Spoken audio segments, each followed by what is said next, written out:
안녕하세요. 국회 천천박사입니다.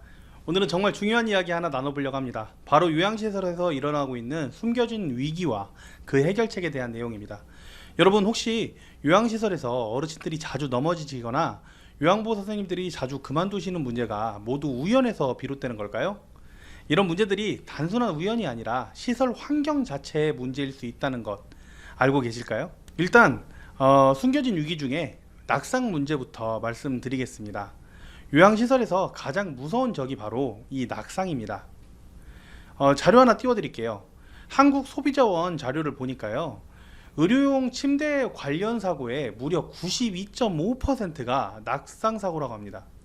이게 얼마나 심각한 문제인지 여러분 아시겠죠?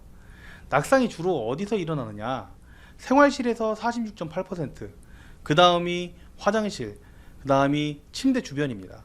결국 어르신들이 가장 많이 생활하시는 공간에서 가장 위험한 일들이 벌어지고 있다는 거죠.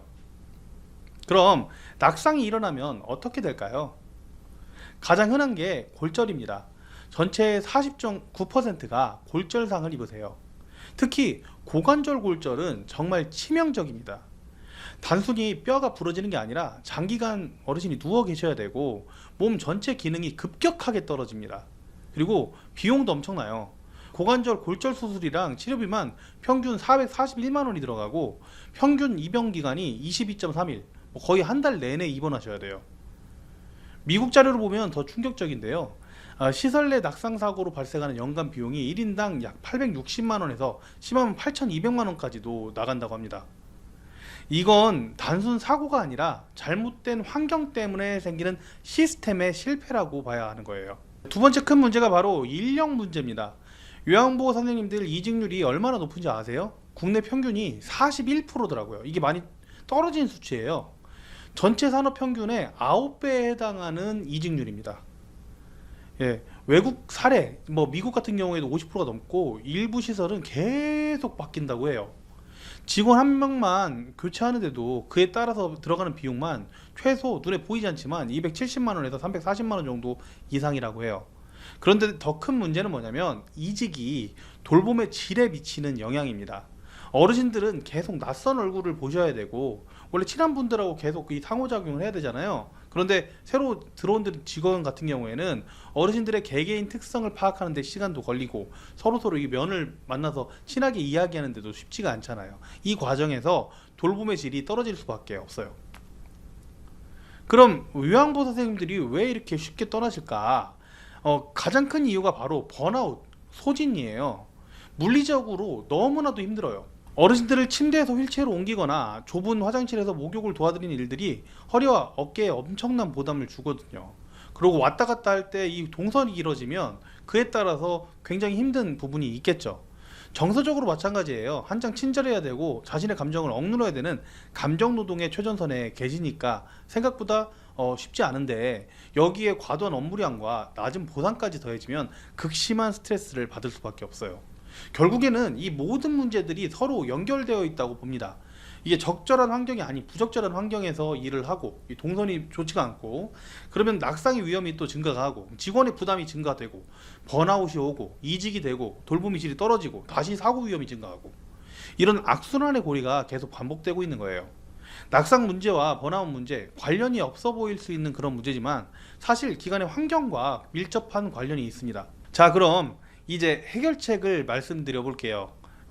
유니버셜 디자인이라는 개념이 있습니다. 여러분들한테 일반적으로 통용되는 키워드를 알려드리려고 유니버셜 디자인을 한번 다뤄보려고 하는 거예요. 이게 뭐냐면 단순히 장애인을 위한 설계가 아니라 모든 사람들이 편리하게 할 수 있는, 사용할 수 있게끔 하는 설계 디자인을 말해요. 나이, 성별, 신체, 능력에 관계없이 누구나 차별 없이 불편함 없이 사용할 수 있는 그런 환경을 만드는 거죠. 아주 잠깐만 서울에서 유니버셜 디자인 공모전을 진행했다고 하는데 어떻게 변화했는지 한번 설명을 그걸 차용해서 한번 볼까요? 첫 번째, 바닥 벽면 타일 교체, 그리고 이제 약간 미끄러지지 않은 그런 바닥으로 설치를 하고 접이식 팔걸이, 그리고 등받이 추가하고 비상 호출, 안내 표지판 부착하고 이런 것들이 이제 눈에 보이네요.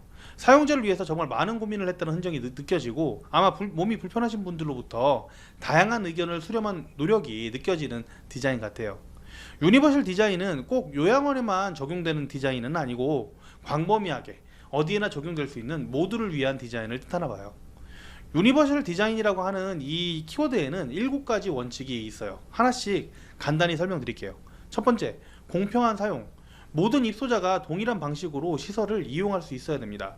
계단 옆에 별도 휠체어 리프트를 설치하는 대신에 모든 사람이 사용할 수 있는 아주 완만한 경사로를 만드는 거죠. 두 번째, 사용의 유연성. 다양한 사람의 선호도와 능력을 수용해야 됩니다. 오른손잡이, 왼손잡이 모두 사용할 수 있는 레버형 문손잡이가 좋은 예예요. 세 번째, 간단하고 직관적인 사용. 복잡한 설명 없이도 쉽게 이해할 수 있어야 돼요. 문자 대신 그림으로 안내된 픽토그램, 안내 표지망 같은 거죠. 네 번째, 인지 가능한 정보. 필요한 정보가 사용자에게 잘 전달되어야 됩니다. 바닥재의 색상과 질감을 달리해서 공간을 시각적으로 구분하는 것 같은 방법이에요. 다섯 번째, 오류에 대한 포용. 실수의 결과를 최소화해야 돼요. 복도에 막다른 길을 없애고 순환형 동선을 만드는 거죠.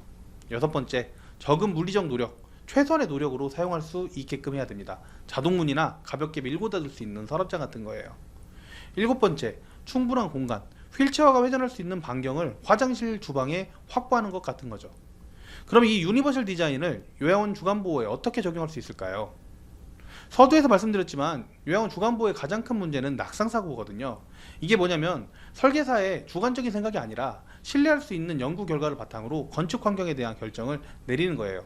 예를 들어 입소자의 낙상률을 20% 감소시킨다는 명확한 목표를 정하고 조명 밝기와 낙상률의 상관관계 같은 연구 자료를 찾아서 식당의 조도를 50% 높이면 저녁 식사 섭취량이 15% 증가할 것이다. 이런 식으로 가설을 세우는 것이죠. 그리고 바닥 면적 어느 정도 그 숫자 이상의 미끄럼 방지 타일을 하면 미끄러지지 않을 것이다. 이런 것들을 해서 효과를 검증하는 거예요. 그리고 마지막으로 중요한 게 참여형 디자인이에요. 이게 뭐냐면 설계 과정에 실제 사용자인 입소자분들 그리고 최일선의 돌봄을 제공하는 직원분들을 적극적으로 참여시키는 거예요. 단순히 건축사가 이게 효율적일 것 같다고 생각하는 거하고 실제 사용하는 사람들이 이게 불편해요 하는 게 다를 수 있거든요. 예를 들어 건축가는 가노테이션이 저쪽에 있는 게 좋을 것 같다라고 생각하지만 직원들은 입소자하고 거리가 너무 멀어요. 그러니까 중앙에 좀 했으면 좋겠어요. 이런 실질적인 문제를 제기할 수 있는 거죠. 바로 응급 상황을 대응할 수 있게 동선을 짜는 겁니다. 이런 과정을 통해서 정말 필요하고 실용적인 공간을 만들 수 있고 재시공하는 비용도 줄일 수 있어요. 저희 국회에서는 이걸 구획설계라고 이야기하고 있습니다. 수급자 및 직원들 동선을 최적화하는 것이죠. 실제로 저희와 함께 창업하시는 대표님 같은 경우에는 본인도 모르는 사이에 유니버셜 디자인을 적용하고 계십니다. 그럼 세계사례 벤치마킹 한번 해보겠습니다. 덴마크 같은 경우에는 요양시설을 고립된 공간이 아닌 누구나 드나들 수 있는 개방적인 공간으로 만들었습니다. 요양시설을 병원이나 기관이 아니라 입소자가 삶의 정체성을 유지하면서 살아가는 집으로 만들어 둔 거죠. 몰로라는 세계적인 건축사무소에서 설계한 퓨처 세론이라는 곳을 보면 360개의 요양원 유닛과 함께 청년주택, 시니어주택, 어린이집을 하나의 단지 안에 다 집어넣었어요. 아이들의 웃음소리와 젊은이들의 활기가 어르신의 고립감을 해소해 주는 거죠. 그리고 시설을 주변 환경과 연결시켜서 1층에는 카페, 미용실, 상점 같은 지역 주민들이 자연스럽게 드나들 수 있는 공간을 만들어서 실제 활용을 하고 있습니다. 평균적인 요양시설은 고립적인 성격이 강하다 보니까 어르신 스스로도 입소하지 않으려고 하고 마을 사람들이 기피시설로 여기는 경우도 많거든요. 이걸 공동체 속에 너와 나 자연스럽게 요양시설의 문을 열어서 개방감과 인식의 변화를 준 것 같아요. 네덜란드의 호에베이크라는 곳도 혁신적인데 치매마을이라는 개념을 세계 최초로 만든 곳이라고 합니다.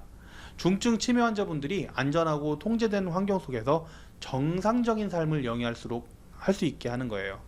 마을 안에서는 자유롭게 산책하고 슈퍼마켓에서 장도 보고 카페에서 이웃과 담소도 나누세요. 입소자들은 6명, 7명씩 소규모 그룹을 이루어서 하나의 집에서 생활하는데 과거의 삶 방식이나 가치관이 비슷한 분들끼리 모입니다.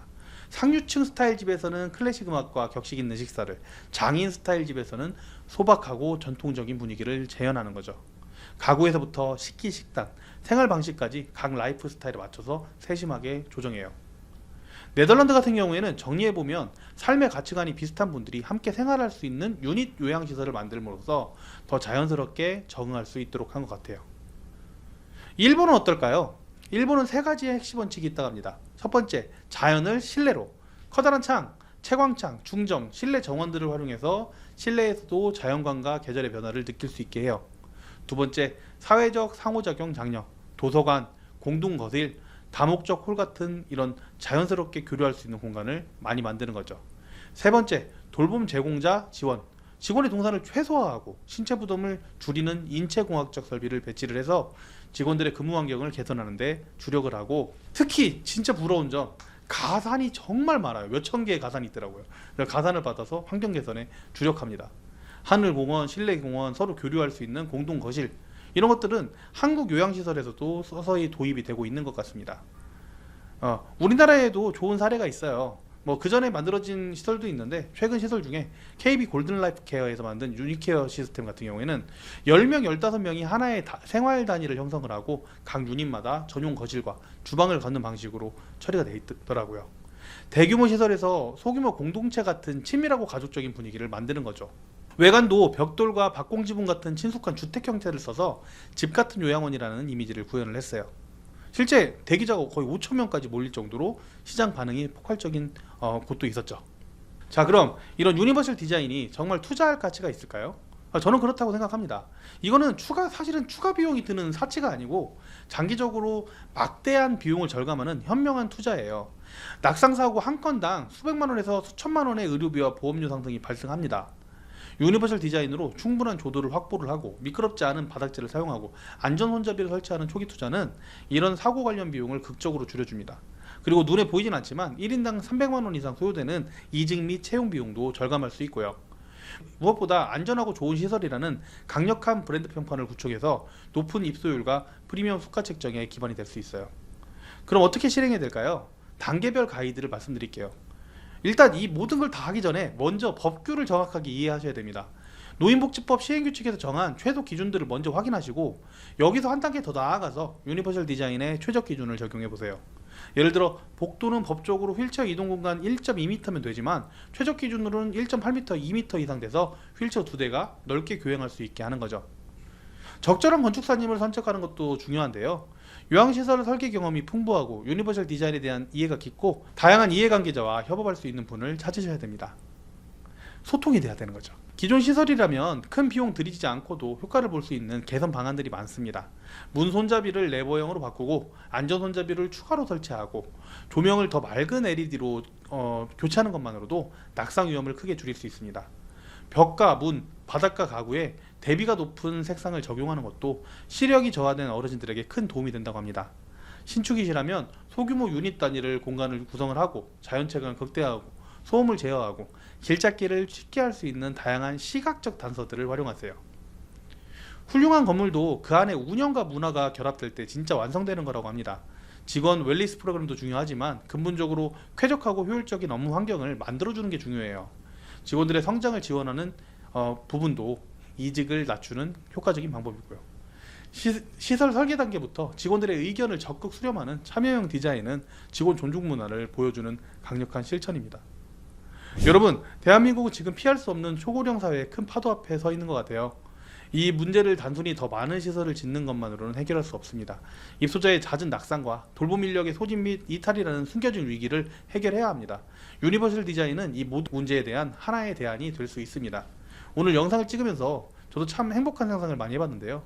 제가 요양시설 창업과 시설을 도와드릴 때 어떠한 점을 더 적용해 볼 수 있을까 다시 한번 리마인드하는 시간이었고요. 또 천천박사가 아니더라도 노인복지 대표님이 어느 날 어떤 유니버셜 디자인을 만들어 가실까도 한번 상상해 봤습니다.